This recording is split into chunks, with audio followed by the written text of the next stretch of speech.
Ça a été un peu mouvementé dans la sphère IA au cours de cette semaine. Ideogram 2.0 qui vient de sortir avec des qualités d'image extraordinaires et sa capacité incroyable à générer du texte, c'est complètement fou. On va aborder cela dans la vidéo. Et plein d'autres news IA qui vont certainement t'intéresser et qui vont certainement t'être utiles. Tu l'as compris, on est en mode Actu IA, let's go. On va commencer comme vous le voyez sur l'écran par la news de la semaine, ce que je considère particulièrement comme l'une des news importantes de la semaine. Ideogram 2.0 vient de sortir. Voilà, c'est pas la première fois qu'on parle bien sûr d'Ideogram sur la chaîne.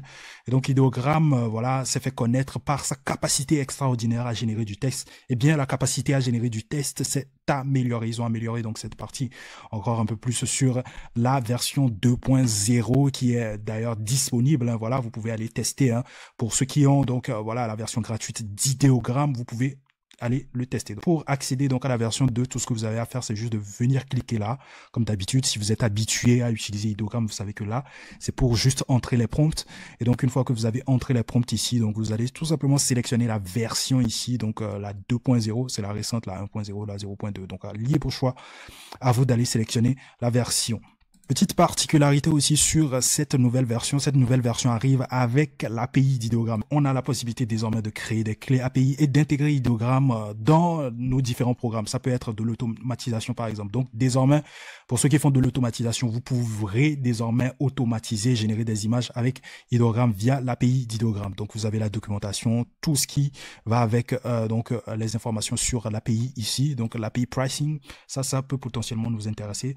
Comment est-ce que le pricing est fait tout simplement? Donc là, boum, tout de suite, on a le pricing. Donc sur la 2.0, le text to image est à 0,08 $. Donc voilà, 8 centimes. Donc il y a deux versions d'Ideogram, la 2.0 simple et la 2.0 turbo si vous voulez aller rapidement. Donc c'est rapide, mais par contre, il produit des images de très basse qualité. C'est pour ça qu'elle est moins chère que l'Ideogram 2.0 tout court. Donc voilà, pareil aussi pour 1.0, donc il y a sa version turbo. Donc vous avez l'Ideogram Upscale, donc faites référence à une image et ensuite vous avez la possibilité d'upscaler ici, Ideogram Remix. Donc vous pouvez remixer des images. Donc vous avez voilà le remix tout simple et le remix turbo. Donc voilà, je vous laisse donc les liens en description pour que vous puissiez aller checker. C'est très intéressant. Moi, je suis vraiment content qu'ils aient mis en place donc une API. Il y a pas mal de use cases. Voilà. Donc là, on revient sur l'interface. L'interface, il n'a pas grandement changé. Vous avez donc des inspirations, des images qui peuvent potentiellement vous inspirer. Le réalisme, il est toujours présent.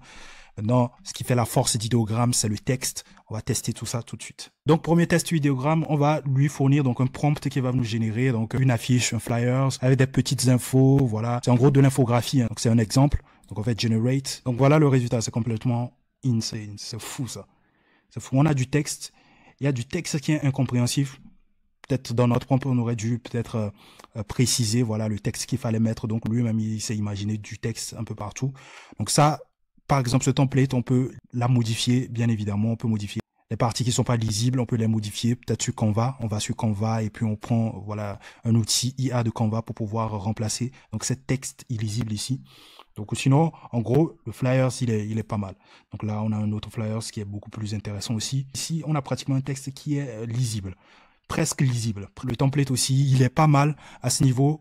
Il est pas mal à ce niveau, donc The Benefit of Adopting Animals. Donc là, le titre, il est bien écrit, mais les autres, voilà, les autres informations, voilà, c'est du charabia, on va dire entre griffes, c'est du charabia, mais je pense que voilà, c'est quelque chose qu'on peut améliorer avec d'autres outils comme Canva ou Photoshop. Donc pareil aussi ici, boum, presque lisible ici. Donc voilà, potentiellement, on peut améliorer notre prompt en lui précisant au fait le texte qu'il faut mettre sur le flyers. On a été un peu vague aussi dans notre prompt ici, donc c'est pour ça qu'on a potentiellement aussi des textes qui sont pas assez lisibles. Mais par contre, les templates sont complètement fous. C'est complètement insane. Donc là, on va tester ce prompt. Parfait. Donc c'est la photo d'un jeune avec un pull à capuche. Parfait, réaliste. Rien à dire. Je sais pas. Si vous trouvez des défauts, n'hésitez pas à les mettre en commentaire. Moi, j'ai pas encore véritablement trouvé des défauts. Donc, on va tester un autre prompt. Et là, c'est un prompt qui va intéresser plutôt les youtubeurs. L'un des éléments importants lorsque tu crées une vidéo sur YouTube, c'est donc la miniature. Donc, tu peux générer désormais une miniature avec Ideogram 2.0. Donc là, boum, je lui ai donné ce prompt-là, boum, générer une miniature. Donc, on va voir ce que ça donne. Je lui ai dit bah, voilà, de me mettre, donc Ideogram 2 est incroyable, le texte il est incroyable, il a bien écrit, il n'y a rien à dire là-dessus. Peut-être à ce niveau il y a un petit bug, donc voilà. Et ce qui est insane, c'est le logo de YouTube qu'il a rajouté. Donc voilà, c'est fou. Boum, Là, pareil. Bon, voilà, c'est un style à lui, hein, je pense. Hein. Le fait de mettre le M entre... C'est complètement dingue, plus besoin de se casser désormais la tête sur Photoshop, Canva ou quoi que ce soit pour faire des miniatures. C'est fou, hein. C'est complètement insane. Donc on voit aussi d'autres qui ont été générés. Voilà. Boum. Boum. N'hésitez pas à donner vos avis en commentaire. Franchement, nickel, Chrome, il n'y a rien à dire par rapport à cela. Peut-être des petites erreurs de test. Je pense qu'il y a encore des erreurs dans les tests que je donne. Peut-être parce que les tests sont en français. Ce que j'ai remarqué, les tests en anglais sont mieux écrits, très bien écrits, que les textes en français sur Ideogram. Peut-être, ouais, potentiellement parce qu'il a été entraîné sur des datas en anglais, donc ce qui est tout à fait normal. Mais là, visiblement, dans mon cas ici, donc ce que je lui ai soumis, Ideogram 2 est incroyable, bon, ça passe nickel.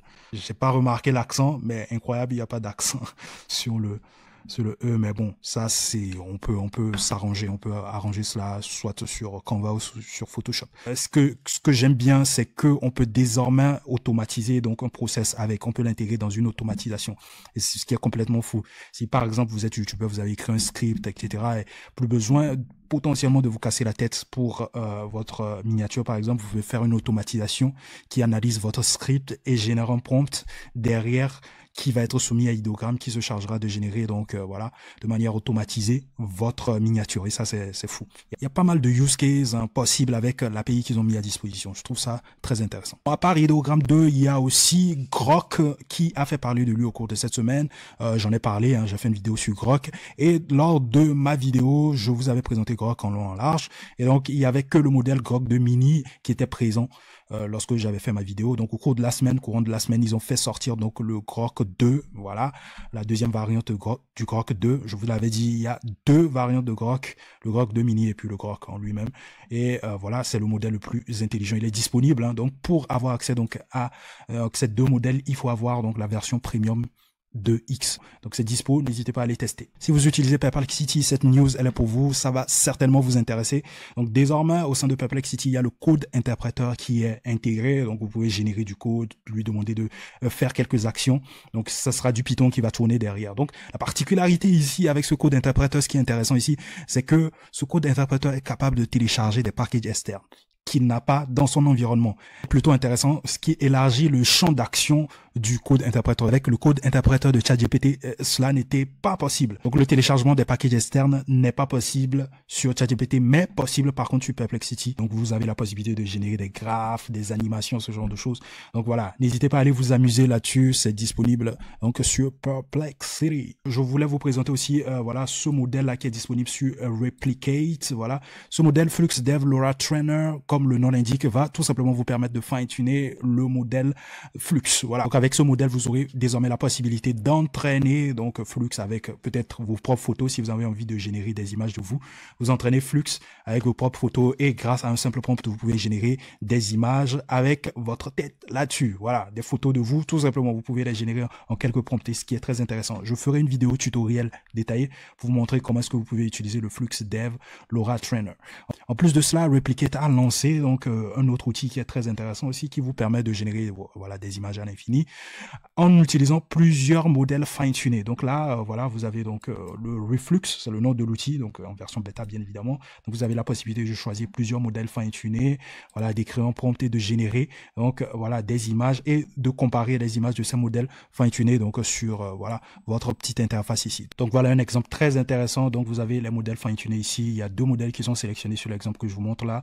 Donc, vous pouvez sélectionner n'importe quel modèle, hein, voilà, libre choix à vous, et vous pouvez générer donc des images. Avant qu'on ne quitte sur le sujet de Reflux, regardez à peu près la qualité des images qu'on peut générer avec Flux, avec les versions fine-tunées, c'est fou ça. Ça, tout de suite, je sais que c'est une IA, ça, c'est quand même réaliste.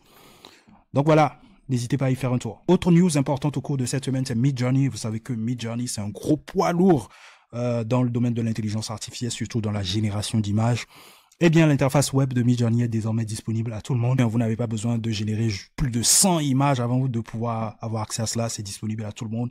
Vous pouvez tester pas mal de fonctionnalités en version gratuite, hein, sur la version gratuite de Midjourney. Pas mal de nouvelles fonctionnalités aussi ont été rajoutées récemment. On va couvrir, au fait, toutes ces nouvelles fonctionnalités dans une vidéo où on va parler en long et en large de Midjourney, les nouveautés, tout ce qu'il faut savoir sur l'interface, comment est-ce qu'il faut utiliser l'interface, ce genre de choses. Donc voilà, on va se laisser sur cette image incroyable qui a été générée par la toute dernière version de Luma Dream Machine, cette IA de génération de vidéos, d'image to vidéo. Vous uploadez une image et tout simplement derrière lui, vous génère donc la vidéo. C'est complètement dingue, c'est complètement insane. Il y a pas mal de vidéos démo, mais cette vidéo démo est mon coup de cœur, donc j'avais envie tout simplement de vous la partager pour vous montrer toute la puissance aujourd'hui, le level aujourd'hui de certaines plateformes de génération de vidéos avec intelligence artificielle. Et là, c'est Luma Dream Machine. N'hésitez pas à y faire un tour. Voilà tout pour aujourd'hui. Pour les grandes avancées qu'il y a eu dans la sphère IA au cours de la semaine, n'hésitez pas à vous abonner si ce n'est pas encore fait. C'était Mr. Opie et n'hésitez pas à aller regarder les vidéos qu'on poste sur la chaîne. L'une des vidéos qui va être postée en suggestion quelque part là. Je vous retrouve à la prochaine. Peace out.